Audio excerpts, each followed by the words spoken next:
mu'assir wa tamim bil khair. Ya Fattah, ya Fattah, ya Fattah, ya Razak, ya Razak, ya Razak, wa bihi nasta'in. Allahumma Rabbana Rabbi zidna ilma. Allahumma Rabbana ihdinas siratal mustaqim. Surah An-Naml. Ustaz, yang pasal ubah-ubah sana tu sudah? Dah. Itu sudah. Surah An-Naml ayat ke-45. Kita baca dulu kemudian kita kita baca balik dan sah.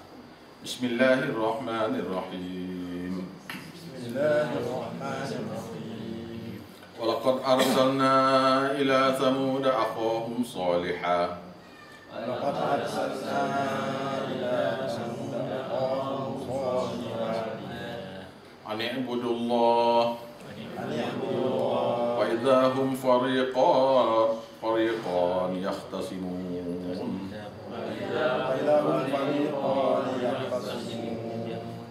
Qala ya qaumi lima tasta'jiluna bis-sayyi'at qabla al-hasanah laula tastaghfiruna Allah la'allakum turhamun. Baik. Ini ialah sambungan berkenaan dengan cerita dalam surah An-Naml, iaitu bahagian cerita yang kedua. Jadi kita ambil yang belah akhir cerita Nabi Sulaiman. Cerita yang terakhir dari segi cerita Nabi Sulaiman. Kita ambil ayat ke-41. Ayat ke-41 ya. Jadi yang mengangkat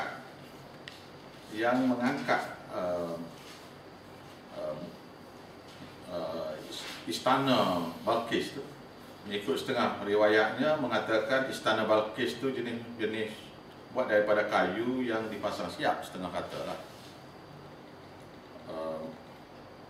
Jadi walau macam mana pun, yang pentingnya ialah istana tu dibawa ke tempat tu. Jadi yang membawa, yang mula-mula sekali ialah Afrik nak bawa, iaitu Afrik kata aku akan boleh bawa istana ni dalam masa Nabi Sulaiman duduk dalam majlis, iaitu daripada pagi sampai ke Zuhur. Daripada pagi sampai ke Zuhur. Mana lepas bersurai itu, sebelum bersurai itu istana itu sudah lengkap sampai dan terpasang. Dan dia kata dia tidak akan curi apa-apa lah. Mana dia adil, mana dia tidak akan curi apa-apa daripada istana tu lah. Tapi katanya Asif Barkhaya, satu orang menteri dia, Perdana Menteri mengikut riwayatnya, Perdana Menteri bagi kerajaan Nabi Sulaiman, nama Asif bin Barkhaya, iaitu dia ni satu orang yang belajar daripada Nabi Sulaiman sendiri. Dan dia ni satu orang yang dari segi ilmunya dia sudah memang biasa dapat lah ni. Biasa dapat daripada ilmu dia, iaitu doa yang dia buat. Ada banyak kata-kata ulama dari segi pendapat. Dia kata antara lainnya ya zal jalali wal ikram. Doa. Dalam doa, dalam kes yang berat-berat gini, ya zal jalali wal ikram. Satu daripadanya. Setengah lagi dia kata ya hayyu ya qayyum. Iaitu kalimah yang menyebabkan Tuhan tu makbul doa. Ya hayyu ya qayyum. Jadi qala alladhina 'indahu 'ilmun minal kitab, berkata satu orang yang di sisinya ada ilmu. Ilmu sini ialah ilmu tauhid, ilmu kefahaman kitab Taurat dan Zabur daripada kitab. Dia kata ana atika, aku boleh bawa kepada kamu bihi, dengan iaitu istana itu, qabla an tartadda ilaika, sebelum kamu boleh berkelip mata, tarfaka, kelip mata kamu, iaitu berkelip mata. Mata dia berkelip tu, bila celip balik tu ada setengah riwayat kata pula mana Nabi Sulaiman berpaling belah kiri, belah kanan ke, paling balik tu istana ada. Mana begitu cepat. Iaitu dia doa kepada Allah. Jadi Allah lah yang mengangkat benda istana. Doa, makbul doa tu terus datang. Kelip mata dah. Tuhan kata jadi. Jadi riwayat macam-macam, ada kata tenggelam dalam bumi lah apa macam-macam tu tak penting kita tu. Tak, ada kata tenggelam daripada bumi sana keluar sana, macam-macam cerita. Yang pentingnya ialah istana tu diangkat dengan doa. Macam Nabi Zakaria minta anak yang mustahil ada. Iaitu dia sudah tua, isteri mandul tua lagi, minta anak lelaki yang minta jadi nabi, minta anak lelaki minta jadi nabi, dan minta boleh ada ilmu seperti mana dia, dan ilmu daripada nabi-nabi pun boleh. Jadi di sini ilmu sini ialah ilmu daripada kefahaman kitab Taurat dan Zabur. Falamma ra'ahu, maka tatkala Nabi Sulaiman melihat istana itu mustaqirran, berdiri tegak, indahu, di sisinya. Bila dia tengok istana itu memang dah ada, qala hadza min fadli rabbi, maka dia berkata ini tidak lain tidak bukan adalah satu kurnia daripada Tuhanku. Jadi yang doanya ialah Asif bin Barkhaya, tapi yang Nabi Sulaiman kata ini kurnia padaku. Pasal Asif bin Barkhaya buat tu kerana atas permintaan Nabi Sulaiman. Maknanya sini ini ada satu anugerah. Tujuan anugerah itu liyabluwani, supaya Allah Ta'ala tu dapat menguji aku. An ashkura, sama ada aku ni, adakah aku bersyukur pada Allah, am akfur, atau aku kufur pada Allah. Tuhan nak tengok apa saja yang kita dapat, apa saja yang doa yang kita dapat adalah kurnia daripada Allah. Jadi kurnia pada Allah saat ni, sama ada kita ni nak jadi bangga ataupun kita nak jadi orang yang bersyukur pula. Kita akan doa tu makbul. Doa yang makbul tu adalah ujian dari Tuhan untuk orang tu pula. Jadi kita jangan anggap kata apabila doa kita makbul tu kita jadi berbangga tu, tak boleh. Bersyukur lah. Kena bersyukur pada Allah. Pasal makbul doa tu pun ujian. Yang orang nak tu, dia misalnya satu orang kena bala lah, kita kata dah. Satu orang kena bala, ataupun satu orang ada kehendak sesuatu yang menyebabkan dia tu kesusahan kerana tak boleh sesuatu tu, maka dia berdoa. Apabila doa tu makbul, jadi masa dia tu kesukaran tu, dari sama ada dia dalam musibah dia ke, ataupun dari segi kehendak dia tak dapat tu, itu adalah ujian Tuhan. Kemudian Tuhan beri kepada kita penuh menyempurnakan doa kita tu. Jadi Tuhan beri pada kita tu pun, itu pun ujian pula. Ujian yang sentiasa berterusan.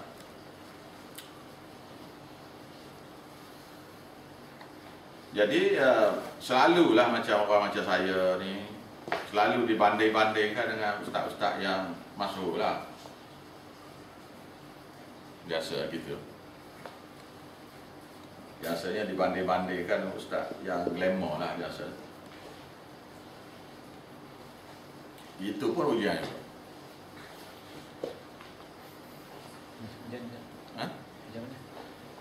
Macam kita ni dibanding-bandingkan dengan mana tak ada nama lah.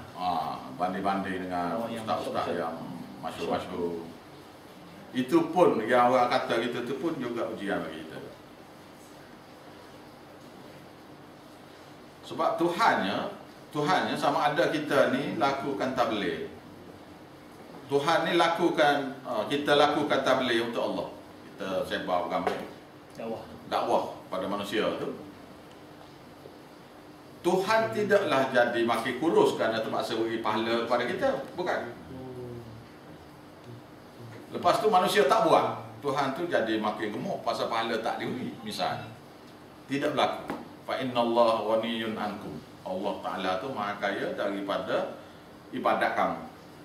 Kekufuran kita, kalau orang tu kufur, mana kalau seluruh orang dalam dunia ni kufur pada Allah. Contohnya Hindu tu duk buat taipusan itu hari sampai jam jalan-jalan tu kan. Ada sampai bergolek-golek ni. Beragak dengan cara bergolek ni. Mana Tuhan dari kekufuran mereka tu melampau dah. Tidaklah Tuhan tu jadi rugi ke. Ataupun kita buat ibadat banyak menyebabkan Tuhan tu jadi rugi juga ke. Nak bagi pahala banyak ke. Tidak apa. Tuhan itu serba kaya daripada kesyukuran kita pada dia. Kita bersyukur pun tak terjejah dia. Apa saja ibadat yang kita buat adalah untuk kita. Cuma masalahnya ialah apabila datang penyuluh tauhid yang benar, seperti mana Nabi-Nabi dulu datang, Nabi datang dulu, bila dia cerita kepada manusia, orang ramai itu tak percaya Nabi itu begitu. Tak betul ni lagu ni, tak betul. Tak masuk akal. Tak masuk akal ni, hari-hari duk cerita pasal Tuhan ni biasa gila ni lagu ni. Orang lain duk cerita pasal benda-benda lain juga dah. Ini Nabi Muhammad mari hari ni cakap pasal Tuhan, jumpa esok cakap pasal Tuhan. Jadi semua penyeru, semua pendakwa dia hanya perlu membesarkan Tuhan dia. Ayat yang kita akan baca selepas, yang baca tadi lah, yang belum tafsir lagi. Jadi Nabi Sulaiman kata lagi, wa man syakara, siapa-siapa yang bersyukur kepada Allah terhadap pemberian Allah Taala kepada dia, fa innama yashkuru li nafsi, maka kesyukuran itu hanya untuk diri dia, iaitu pahala yang Tuhan beri itu untuk diri dia. Dia bersyukur pada Tuhan, Tuhan tak jadi makin gemuk atau makin besar ke, tak terjejas Tuhan. Tetapi orang yang bersyukur tu pahala untuk dia. Waman kafara, siapa-siapa yang engkar, yang kufur daripada nikmat yang Allah Taala beri pada Allah Taala diberi itu, fa inna rabbi, bahwasanya Allah Taala itu ghaniyun, serba kaya, maha kaya daripada kekufuran kamu. Al-Karim, maha mulia dia. Maknanya orang yang kufur pada Allah Taala pun Tuhan tak terjejah. Orang buat ibadat banyak pun Tuhan tak terjejah. Tak ada apa-apa. Orang yang buat kufur untuk diri dia. Orang yang buat ibadat untuk diri dia. Bagi Allah Taala tak ada terjejah apa-apa. Qala, kata Nabi Sulaiman, nakiru, ubahlah, nakiru laha, ubahlah arsyaha, iaitu singgahsana ini, nanzur, kemudian kita lihatlah, kemudian kita akan lihat, tujuan lihatnya, atah tadi amtakuna minal ladzina la yahtadun. Apakah Balqis ni kena singgahsana dia tu, istana tu, dia tengok istana tu, diubah istana tu, modify sebalik istana tu, dan modify lagi dari segi singgahsana tu lah, modify lagi. Sama ada atah tadi, sama ada dia kena istana dia tu ataupun singgahsana dia tu, am takuna minal ladzina la yahtadun, ataupun dia tu termasuk orang yang tak kenal. Kita modify ni, kita tengok dia kenal ke tidak. Jadi tujuan ambil istana tu datang mari ialah untuk mengajar pada Balqis dan rakyat dia tu tentang Tuhan. Semua cerita Nabi ni adalah berkenaan Tuhan. Yang malangnya ramai di antara kita yang mengajar ni pula mengajar cerita Nabi sebagai cerita. Cerita Nabi tu, tidak difokus Tuhan tu. Dia cerita Nabi tu untuk beritahu tentang Tuhan. Cerita tu cerita Nabi lah, tapi yang nak beritahu sebenarnya daripada cerita Nabi tu ialah tentang Tuhan. Jadi kalau siapa-siapa yang mengajar esok, mengajar surah-surah, ayat-ayat ataupun cerita-cerita Nabi-Nabi ni, tiba-tiba yang timbulnya ialah cerita Nabi tu, yang cerita tentang Tuhan tak timbul tu, tak betul orang tu, tak betul. Yang mengajar tak betul. Cerita tu memang kena cerita, tetapi kena highlightnya ialah tentang Tuhan. Jadi sini tujuan Nabi Sulaiman buat ni ialah untuk uji Balqis ni, dia sembah matahari itu tak betul. Pasal Balqis ni satu orang yang cerdik. Satu orang yang cerdik. Jadi dia ni tersesat kerana 3 perkara. Ada saya beritahu tak kita hari? Ya. Tak ada? 3 perkara. Dia tersesat ni 3 perkara. Manusia ni tersesat kerana 3 perkara. 3 perkara ni. Pertama, sesat kerana dia panggil hijab rasmi. Hijab rasmi ke semua kita buat belaka. Orang Malaysia sekarang ni, hijab rasmi. Iaitu semua orang baca talqin. Semua orang buat maulud, semua orang buat tahlil, semua orang buat semayajak. Jadi terhijab manusia yang benar tu, yang hati yang nak cari kebenaran tu, terhijab kerana dia beranak tu, dia tengok benda tu dah dibuat. Terhijab daripada kebenaran sebenar. Nah, jadi Balqis ni dia beranak dulu, daripada beranak dia tu, orang Majusi ni sudah sembah berhala, sudah sembah matahari dah. Jadi dia ingat matahari itulah Tuhan dia. Itu dia panggil hijab resmi, hijab umum. Ini berlaku pada kita, Malaysia kita. Hijab umum. Dah semaya ajak sampai sekolah pun semaya ajak ni. Tak. Jadi kita nak beritahu tu tak ada siapa nak percaya ni pasal semua buat. Nah, dia panggil hijab rasmi. Yang kedua, terhijab kerana silap faham tentang Tuhan. Kitab ada, kitab Taurat, Injil ada. Tetapi tentang Tuhan tu silap faham juga. Iaitu contohnya orang Kristian tu pergi sembah Nabi Isa juga. Sedangkan Tuhan turun kitab Injil tu. Dan Nabi Isa supaya untuk urai berkenaan dengan kitab Injil tentang Tuhan tu, silap faham tentang Nabi Isa, silap faham tentang kitab Injil tu, Nabi Isa tu dia sembah. Yang itu dipanggil silap faham dari segi Tuhan tu sendiri. Jadi Tuhan tu perlu kepada perantara. Silap faham tentang Tuhan. Kitab dah ada dah, tapi tak faham juga. Silap faham juga. Begitu juga orang Malaysia kita sekarang ni, umat Islam kita. Quran dah ada dah. Quran ada, hadis ada. Silap faham tentang Quran, pergi seru juga Nabi Muhammad. Orang Kristian seru Nabi Isa, kita seru Nabi Muhammad. Nabi Sulaiman pun ada. Nabi Sulaiman, cincin Nabi Sulaiman, sampai baca cincin Nabi Sulaiman duduk di lidah pun ada. Cincin Nabi Sulaiman tu duduk di lidah dia. Tongkat Nabi Musa di tangan dia, dalam wirid-wirid dia.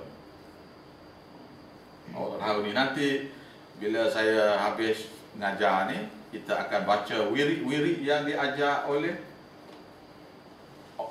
orang-orang tua kita. Termasuklah isimnya, dengan tarikatnya, dengan yang persilatannya macam mana tu. Satu persatu saya akan baca satu persatu. Ni. Bila kita sudah faham tauhid ni macam mana, ayat Quran saya akan baca ayat Quran, kemudian saya akan tunjuk. Ni contoh yang kita amal. Ni wirid ni kita amal. Yang saya beritahu sikit baru ni.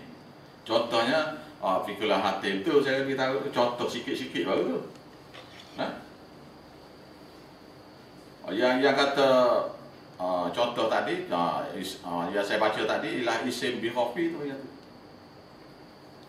Isi kopi ni Indonesia apa ada, Malaysia apa ada. Saya ada dua-dua dulu, saya belajar dua-dua. Indonesia punya apa saya belajar, Malaysia punya saya belajar. Jawa punya pesen lain sikit. Malaysia punya pesen lain sikit. Bacaan ada beza sikit-sikit. Tapi semua kata tu Nur Nabi Muhammad, cahaya Nabi Yusuf di muka. Itu sihir. Sihir kepada semua orang. Sihir. Tapi kita tak tahu benda tu sihir. Pasal dia duk ajar kepada kita ni tu pakai serban, pakai jubah juga. Baca Quran pun sedap, kan? Takkanlah. Dia terhijab dia panggil. Dia panggil hijab resmi. Hijab resmi. Nah. Jadi yang umumnya tahlil tu apa semua tu. Tapi dalam tahlil tu dia ada perkara lain, iaitu seru. Seru tu ilah rotin tu ayat hantar Fatihah pada Nabi tu. Itu yang kena. Jadi bab tahlil tu sendiri bab lain. Tapi dia ada cahaya. Tapi yang umum yang tahu tentang Nabi tu. Tentang hadiah Fatihah.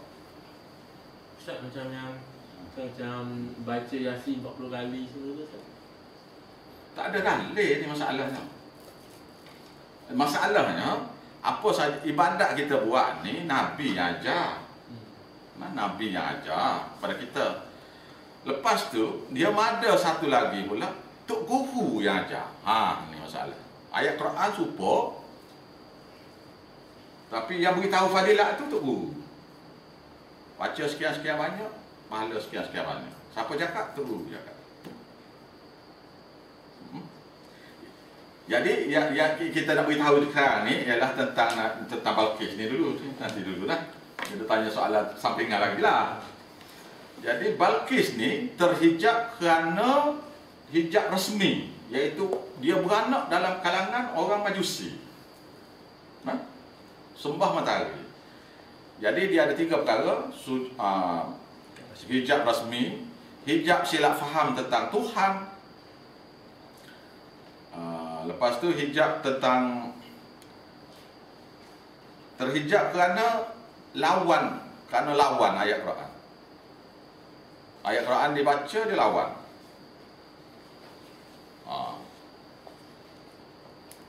Ayat Quran dibaca dia lawan. Jadi terhijab, hijab. Kerana lawan, kerana engkar. Makin banyak engkar makin tebal sehingga satu hari khatamallah, kunci mati. Khatamallahu ala qulubihim. 3 jenis hijab ni. Hijab rasmi. Hijab rasmi satu, yang kedua hijab silap faham, yang ketiga terhijab kerana lawan. Tidak nak cari kebenaran. Baik. Untuk jawab ni dia kena buka bab lain pula. Nanti kita baca yang ni dulu, kemudian di akhir ni habis kelas ni kita akan baca usul tafsir sikit lah tentang apa yang awak tanya. Kalau nak ajar yang tu sampai habis kelas ni. Habis mana tak ada baca ni.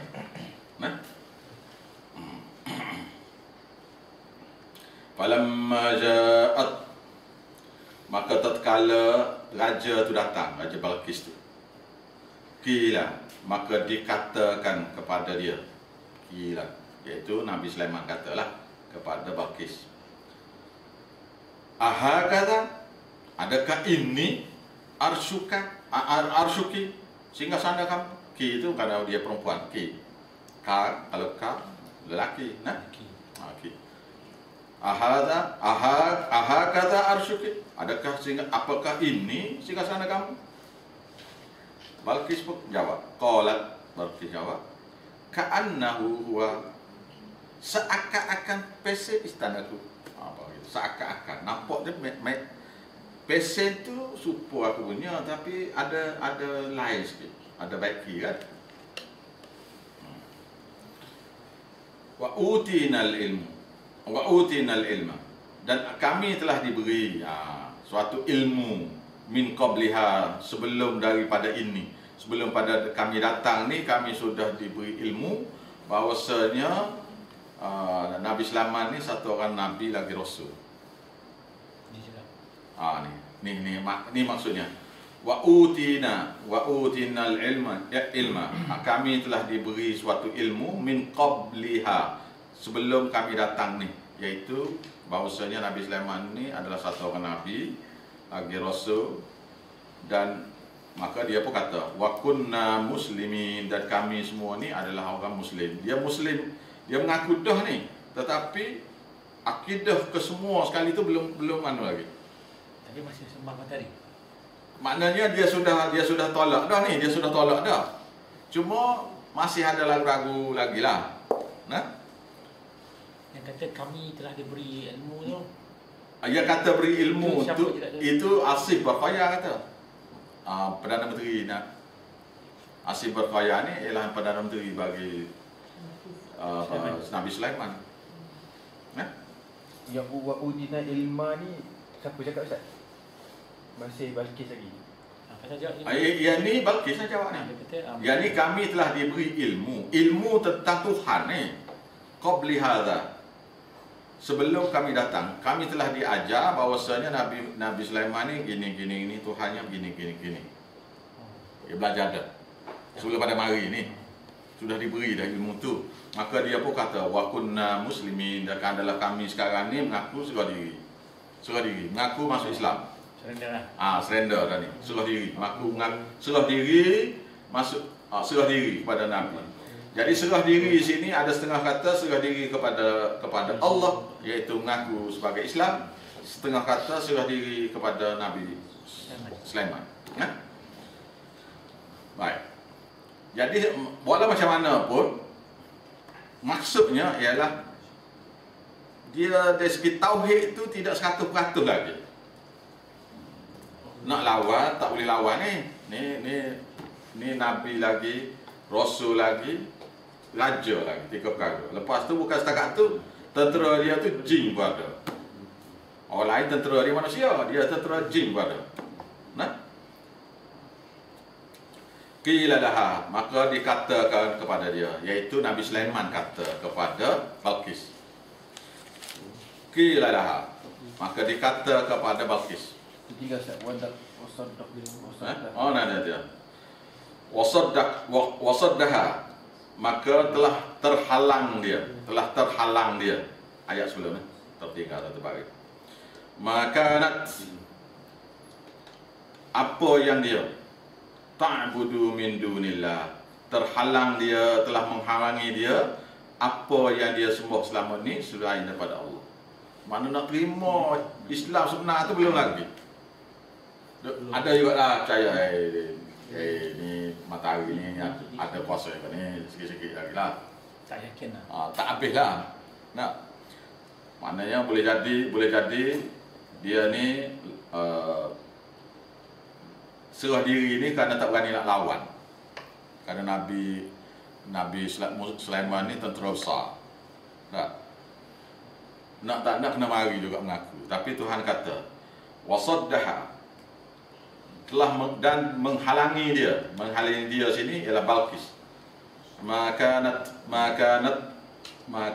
ta'budu min dunillah, apa yang dia sembah selama ini selain pada Allah. Innaha kanat min qaumin kafirin, dan adalah dia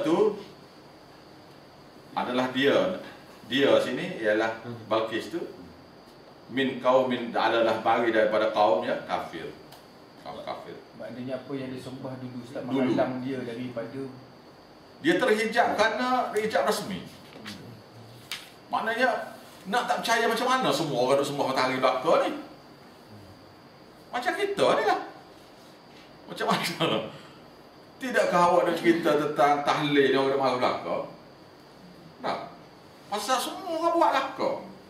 Takkanlah. Takkanlah tak betul. Takkanlah tahu tu nak masuk neraka. Apa Quran juga dia pun. Letih kita jadi tak. Ini dia panggil hijab rasmi. Iaitu kebenaran yang sebenar terhalang kerana kehidupan tu begitu dah.